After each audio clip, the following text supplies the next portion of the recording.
Hi everyone. Today I'll be discussing interview test being taken by different companies, and I'll be particularly discussing HackerRank test. But in this video, I'm not going to show you the exact questions which are going to be like part of HackerRank test, but I'll be walking you through how these tests are prepared and how effectively you can prepare yourself to get or attempt these tests. So without further ado, let's just move to the test. So basically, the test itself is more of a you can think it will be having multiple questions. The time which is being provided by HackerRank is like around 2 hours, and what I have been presented, I was presented with like around 8 questions and the skill areas.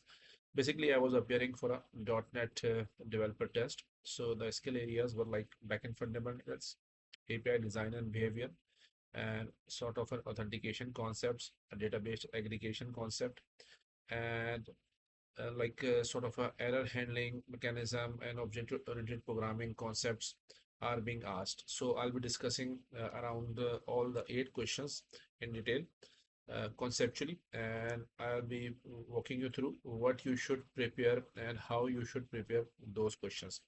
So within the section 1, there were like 4 MCQs. So one MCQ was primarily focusing on an authentication workflow. I have been presented with different authentication workflow, and only one out of the 4 authentication workflow was correct. So just to answer these type of questions, you should like identify the correct sequence in an authentication workflow, and you should prepare like how authentication work, what are the OAuth basics, what are the JWT life cycle, and what sort of authentication concepts, stateless authentication concepts you need to learn. So if you learn those, then you will be able to answer this type of question. The second question was something like around the API filtering. Basically, I was like presented with a API resource with a filter. So it was like about evaluating how basically uh, a pagination or paginated API response change based on a filter. So you need to know how RESTful API design itself work, how the pagination logic work, and how page-based paging or offset or filtering work. So if you cover those, you'll be able to answer this type of MCQ. My third MCQ was like API action and intent. Basically, I have been provided with like 4 APIs, and there were like multiple selection questions where I have to infer the intent of different API actions. Like if I have been presented with a post API, eventually it's going to create the resource. But if I've been presented with a get API, this is going to pull or retrieve the records. So what you need to prepare, you need to prepare HTTP verbs and semantics, and you need to know how API works and what different actions perform. So this way you'll be able to answer this type of MCQ. The fourth MCQ was more or less related to the error handling. Basically, what I have been presented a not found error, and on that I have to identify like what sort of error it is. Like there are not found was presented.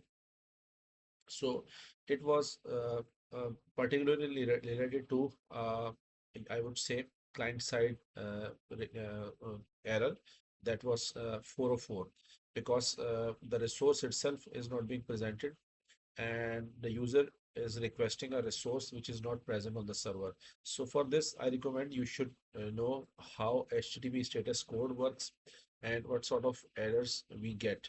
So this will help you uh, uh, make certain or make yourself certain on these MCQs. Then there is a section 2, and it was a database question. Database question was more of a aggregation across table. Like there were two tables which have been presented to me. So data it and it was asking for some totals around. If you can think like employee or a salary, I'm not exactly quoting those tables, but think of it as an employee or payment receipts. What I need to do and what I have to do, I have to join the table.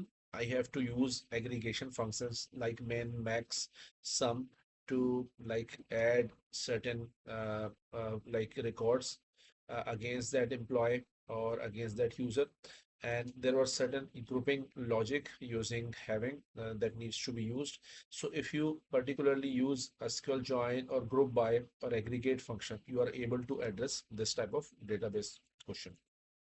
My third section was around coding section. Basically, two questions were presented. One was a log parsing and data transformation thing. So what I have been given a sort of I would say error related information. So what it was trying to gauge, it have presented me a list which itself contain a list of strings, and there was a sort of a I would say a log being presented. And then I need to filter out certain critical or error based logs. So what I've done, I've used link, and using link you can filter out those internal I would say the string, and based on that you can further filter out or order by those queries. It's just a suggestion. I'm just giving you an idea. What you need to prepare, how you need to prepare, you need to know how to use like link and how to parse specific strings. So this is the way you can achieve that. And second thing, second question was again for coding, but it was basically aimed at testing the object-oriented design. So basically, how inheritance can be achieved. And there was a abstract class and inheritance being presented. So what it focus on, it's focus on using inheritance and abstract class. So what you need to prepare, you need to know how solid principles work, what is the difference between an abstract and interface, and how you can effectively use or create a derived class based on an abstract class. So if you know that, you'll be able to address that question. The fourth and the final question was around creating a .NET API. So basically it was trying to address that how easily I can design a .NET API that manages different HTTP access. So you should be able to create a specific API, which can create a get, a post, and put. So all these HTTP sort of actions you should be able to create. So I would suggest you need to know how ASP core controller works.